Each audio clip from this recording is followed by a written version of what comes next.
Bom dia a todos, sejam todos muito bem-vindos a mais um domingo de trabalhos, a mais uma manhã de trabalhos aqui pelo Centro Espírita André Luiz. E eu vou pedir a todos para, antes da gente começar, colocar um copinho com água para a gente fazer a nossa oração ao final, para fluidificar as águas, para a gente poder tomar a nossa água fluidificada. Esse aqui não é o meu de água fluidificada, não, é só para eu tomar durante aqui a palestra. Eu vou começar com a nossa oração, então eu vou convidar a todos que nós possamos fechar os nossos olhos nesse momento, que nós possamos elevar o nosso pensamento a Deus em oração, pedindo ao Mestre que nos abençoe, que nos proteja, que nos guie, que nós possamos retirar dessas lições que nós aqui estamos estudando hoje, nessa manhã, o melhor proveito, que nós possamos aplicar as lições aqui no nosso dia a dia, nos tornando pessoas melhores. Muito obrigado, Senhor, e que assim seja. Alguns recadinhos antes da gente começar. Eu pedi para se inscrever no canal, né? Não se esquece de clicar no sininho, se inscrever no canal aqui, para ativar o sininho das notificações. Nós temos palestras ao vivo todos os domingos às 9 horas da manhã. Então a gente pede para curtir o vídeo, clica no botãozinho curtir, compartilhe o vídeo com os amigos, envia o vídeo para os amigos, o link da palestra para os amigos, para que ajude-nos na divulgação e na manutenção desse trabalho que nós fazemos aqui de domingo. Nós temos também a evangelização infantil. Eu convido os pais a colocarem as crianças para assistir. E sobre a evangelização infantil, nós temos aqui vários vídeos aqui no canal também. Tem uma playlist aqui dentro do canal. Para quem não sabe o que é playlist, entra no canal. Aqui embaixo tem um íconezinho amarelinho, bem aqui embaixo do vídeo. Não sei se é desse lado ou do outro. Bem aqui no cantinho do vídeo, um íconezinho amarelinho com o nome do canal. Vai estar escrito Centro Espírita André Luiz, Rio Verde. Clicando nele, vai abrir a página aqui no YouTube mesmo, a página do canal. Então vai ter lá em cima vídeos e tem playlist. Dentro de playlist vai ter as playlists das palestras, a playlist do livro A Boa Nova, que são os capítulos todos que a gente fez, e tem a playlist da evangelização infantil. Pode escolher ali o videozinho para colocar as crianças para assistir.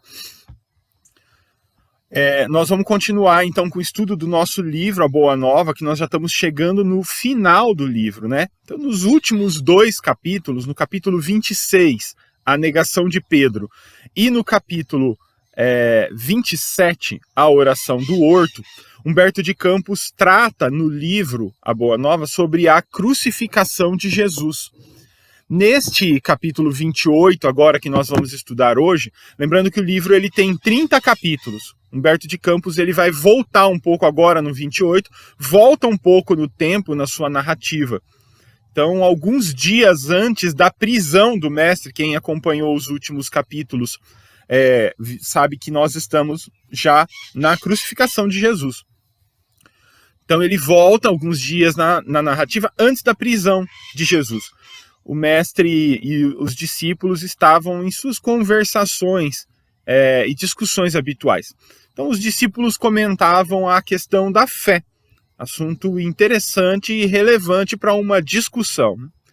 Levi, que também é chamado de Mateus nos evangelhos, ele pergunta o seguinte: como será essa virtude, a da fé?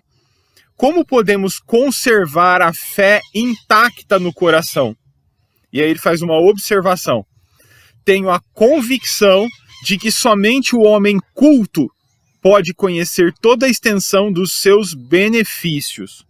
Lembrando que Mateus era cobrador de impostos, ou seja, ele não era como a maioria dos discípulos.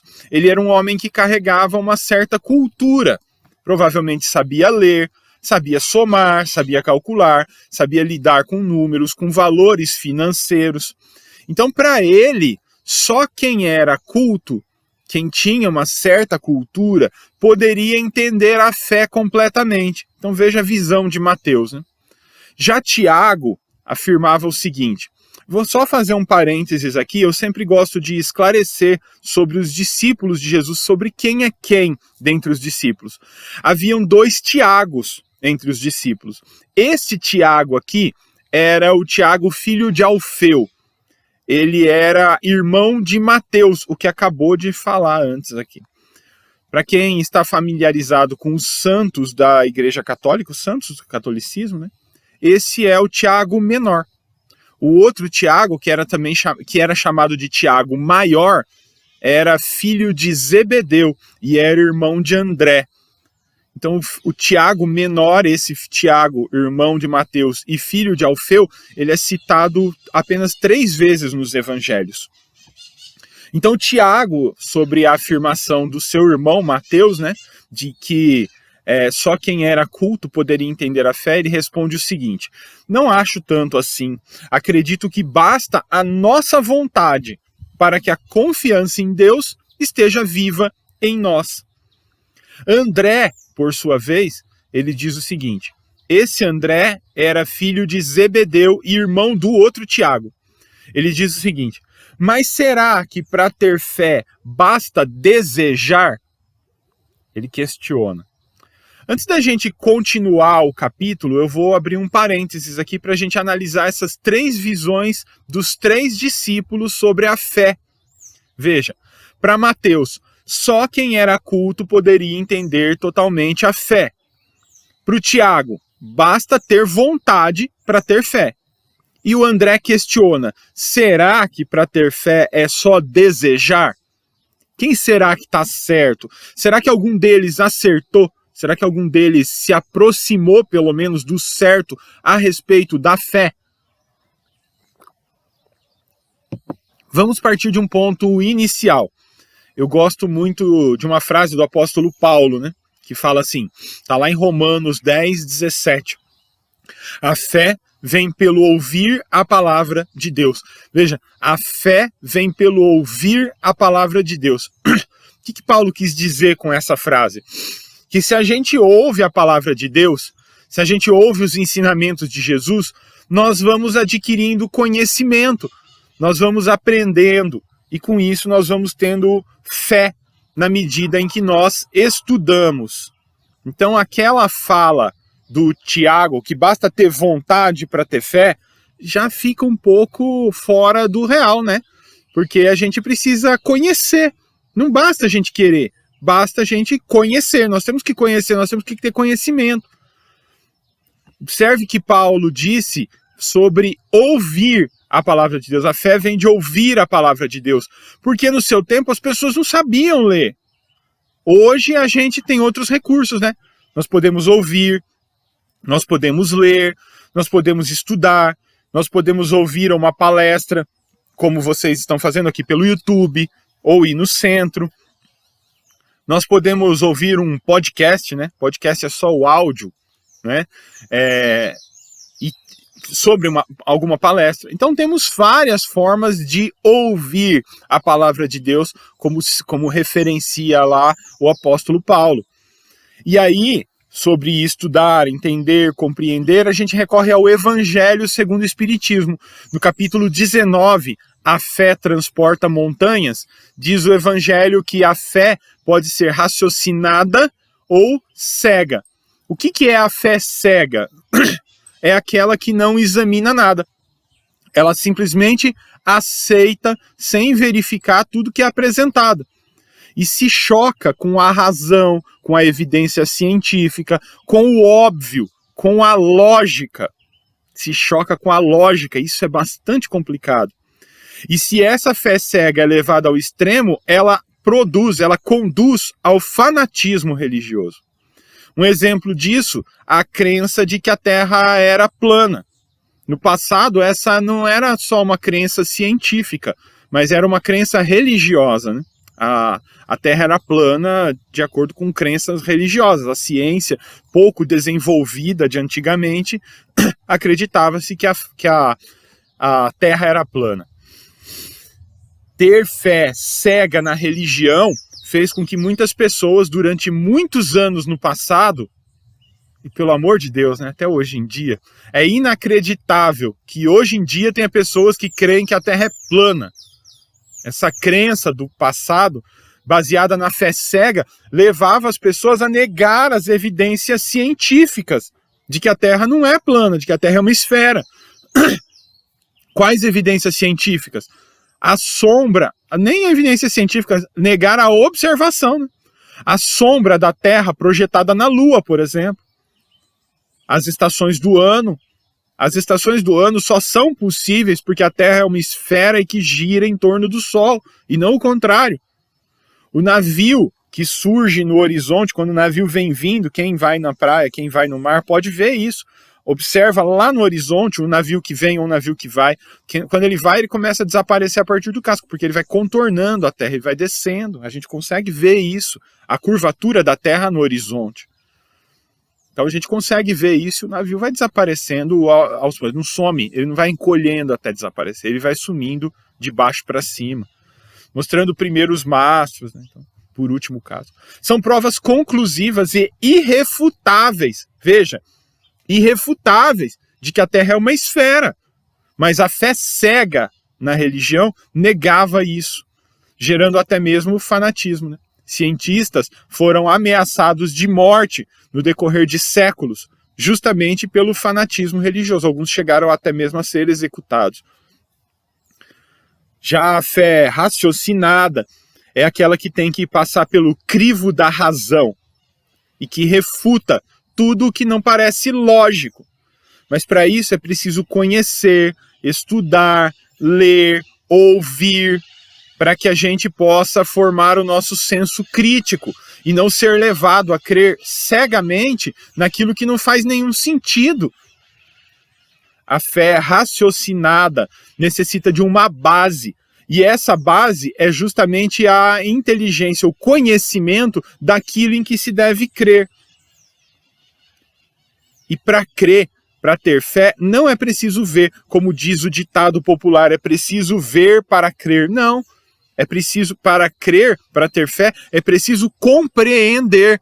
Veja, Kardec escreveu no Evangelho segundo o Espiritismo no século XIX que a fé cega já não é deste século.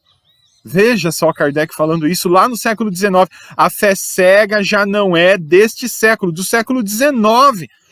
Se a fé cega já não servia mais para o século XIX, imagina para o século XXI, que é o século da informação, do conhecimento, o que gera os incrédulos, o que cria ateus, aqueles que não creem em Deus, não acreditam na alma, não acreditam no plano espiritual, é justamente a imposição desta fé cega, porque ela quer se impor, exigindo que se abra mão das mais preciosas prerrogativas do ser humano, o raciocínio lógico, o livre-arbítrio, e principalmente contra essa fé, que se levanta o incrédulo.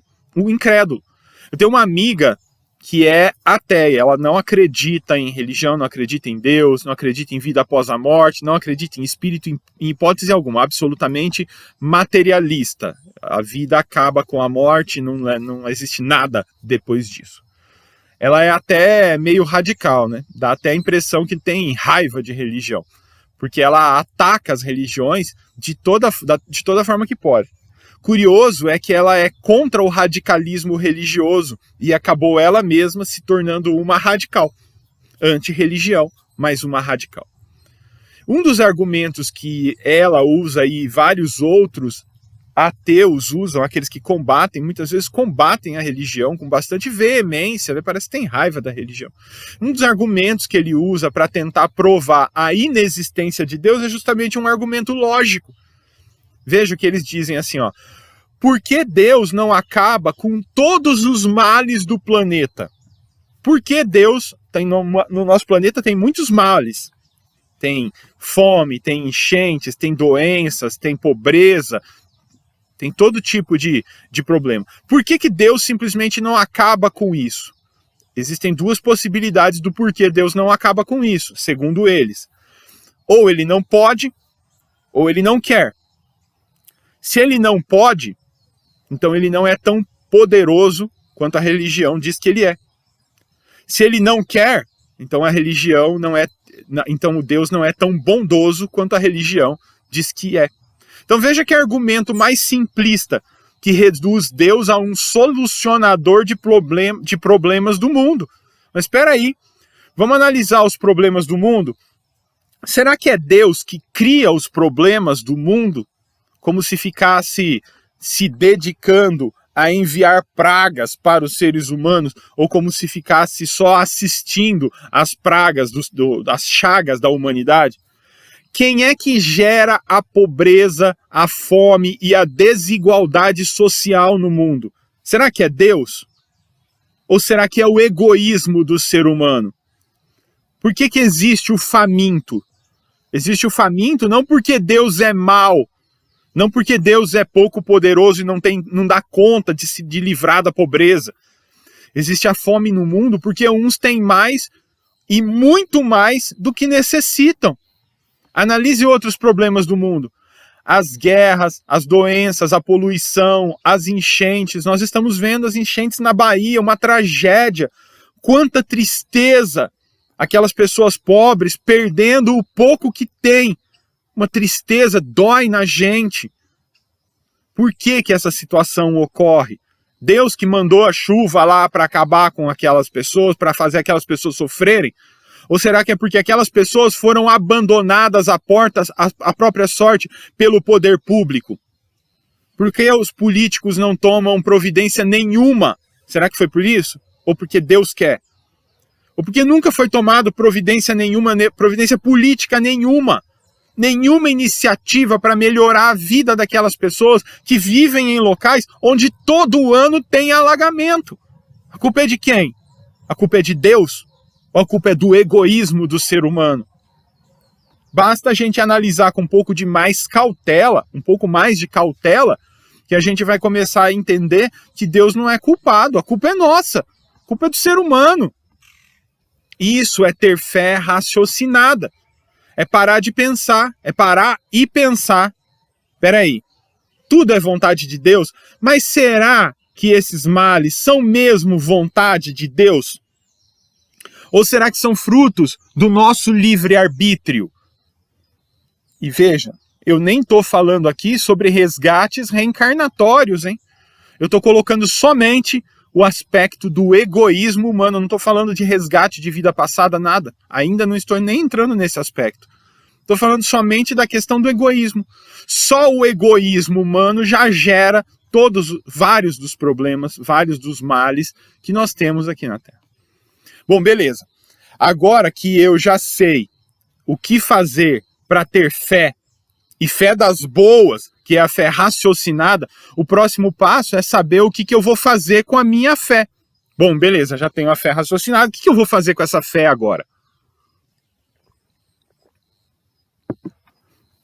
Sim, porque só para ser proveitosa, só ter fé, isso não adianta nada, né? Para ser proveitosa, a fé ela tem que ser ativa, tem que ter uma fé ativa. A fé sincera, ela é empolgante, contagiosa. A gente deve mostrar a nossa fé. Vou mostrar que eu tenho fé. Como que a gente vai fazer isso? Não é com palavras, mas sim com exemplo. Como que eu mostro a minha fé? Não é sair pregando, não. É sair mostrando. Como que a gente faz isso? Se a gente só fala, nossa palavra é fria, é vazia.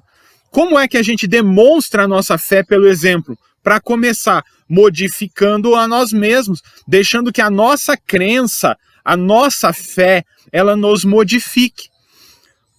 Como? Por exemplo, sendo mais paciente em casa, com os familiares, senão a gente perde a paciência por tudo. E o que o pessoal fala? O que o pessoal vai pensar? Muitas vezes não fala, mas pensa. Ah lá o espírita, ó, vai no centro para quê? Vive lendo livro espírita e não aprende nada. Crer assim é fácil, né, gente? Ter fé assim é fácil, se a gente não tenta se modificar. Eu tenho fé, eu acredito, sou um homem muito crente, tenho muita fé, mas eu não demonstro a minha fé. Crer assim é muito fácil. Como outra forma da gente mostrar? Trabalhando pelo bem do próximo. Tem muitos trabalhos voluntários nos centros espíritas que precisam de gente para trabalhar. A fé, ela se manifesta nas obras também.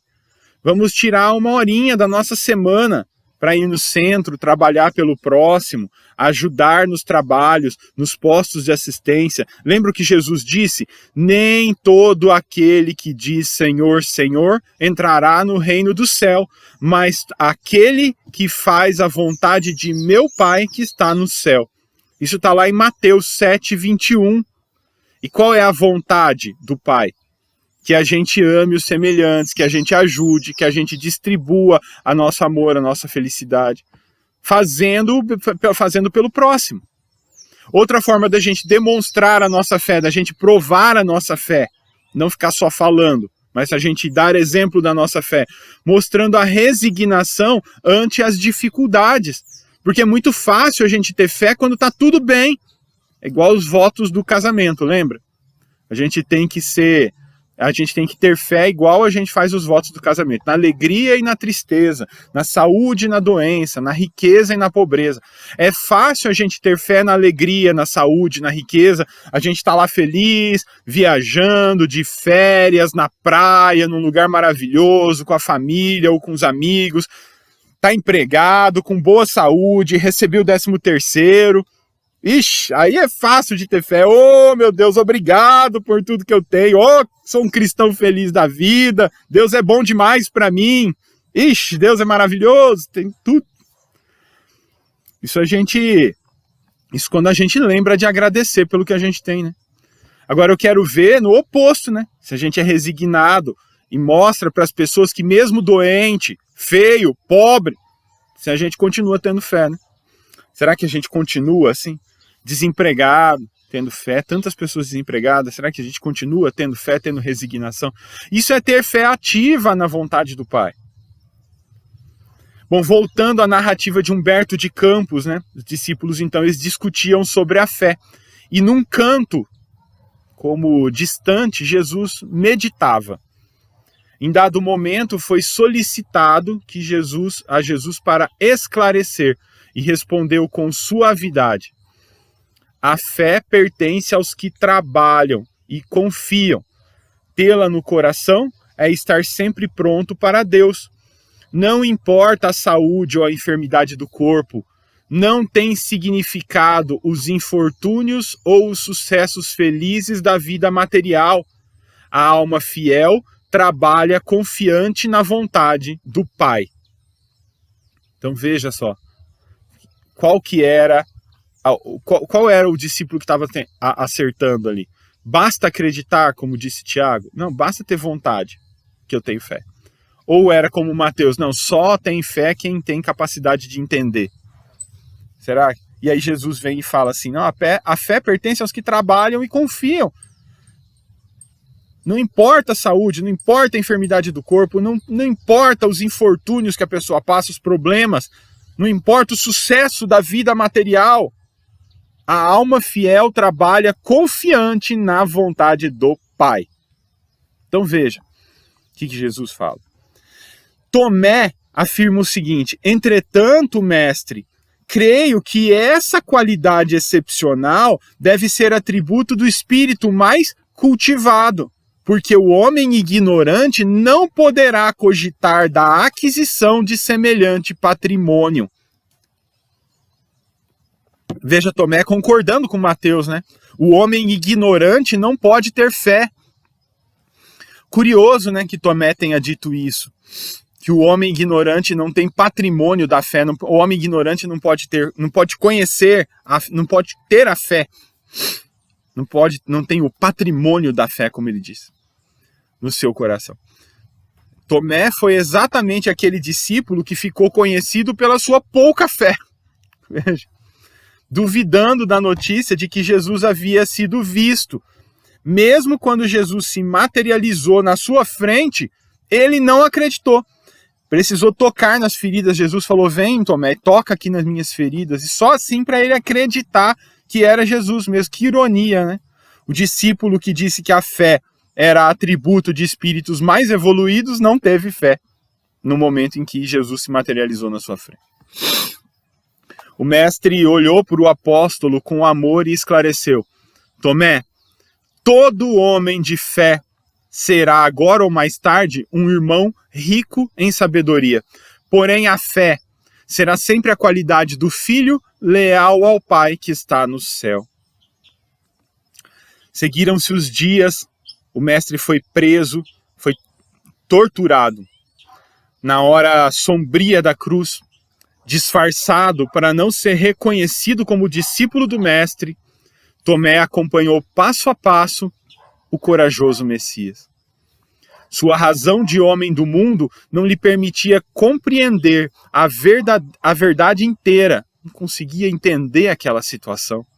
Pensava ele, onde está aquele Deus amoroso e bom que Jesus pregou durante toda a vida?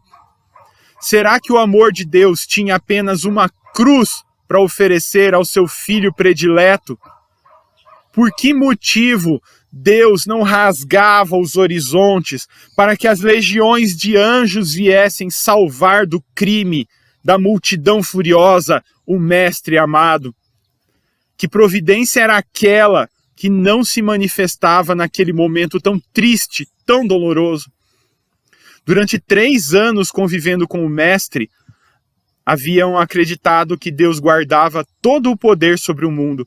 Não conseguia ele entender como Deus tolerava aquele espetáculo sangrento de ver o seu enviado, amoroso, carinhoso, conduzido para a infame cruz sobre xingamentos e pedradas. O prêmio do Cristo era então aquele monte da desolação reservado somente aos criminosos. De repente, as cenas mais singelas do apóstolo junto ao mestre ressurgem em sua mente. Subitamente lembrou-se daquela tarde em que haviam comentado o problema da fé. Nitidamente pareceu ouvir as explicações do mestre. Tomé, a fé será sempre a qualidade do filho leal ao Pai que está no céu. Reflexões instantâneas lhe empolgaram o coração. Quem teria sido mais fiel ao Pai do que Jesus? Entretanto, a sua recompensa era a cruz do martírio.